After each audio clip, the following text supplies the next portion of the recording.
Now, on to a real-life sliding doors moment, which, had it happened, could have changed the course of Everton's history.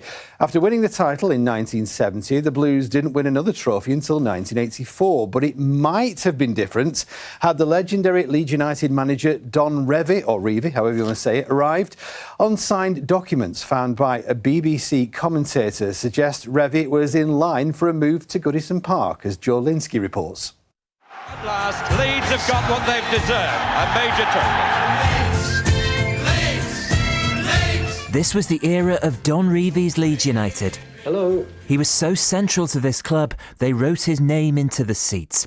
But a new side to Revie's story has now been discovered. It's causing trouble for Anderson. Anderson at the second attempt. Adam Pope is the BBC's Leeds reporter, a boyhood Everton fan. So in a house on the Wirral, what he found felt like fate.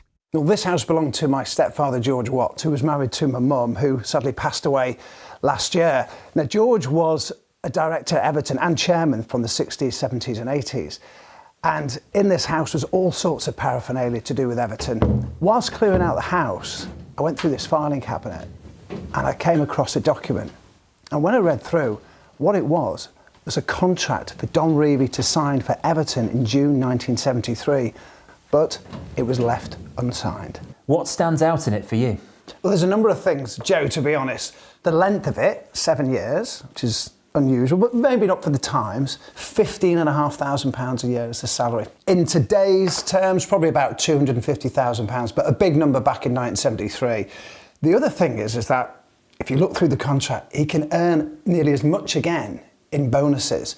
£15,000 for winning the European Cup. This was an incredible offer. I mean, if you think about it, it would have set him for life.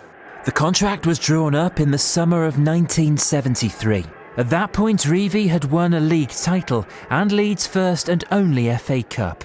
His team had just finished third, Everton in 17th. Why would Everton believe they could get him? Well, they wanted the best, and they were known as the Millionaires Club, where Everton under John Moore's their owner. If we were an ordinary club from a small city, they would be fairly happy to see in the first division.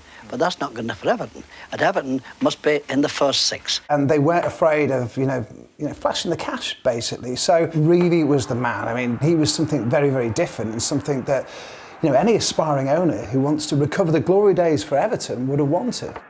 Revie in the end rejected the offer, giving some hint to why in an interview later that year. Can you tell me how close you came to leaving Leeds United and going to Everton? Well, it's the closest I've ever been. I think the ties of Leeds United with the players and the staff and the directors have let me manage, and they were the first to give me the chance.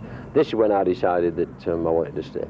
But up to now, we never knew he got this close to leaving. It would be a decision that changed the course of football history. The following season, Revie's side won the title. He then became the England manager. If those signatures and that ink is dried on there, does he go to England a year later? It shows exactly how close you came to a sliding doors moment in English football, Leeds' history and Everton's history. Well, fascinating that, isn't it, Rog? Eh? Ifs and maybes, Ian. Ifs and maybes. Yeah, story of all our lives.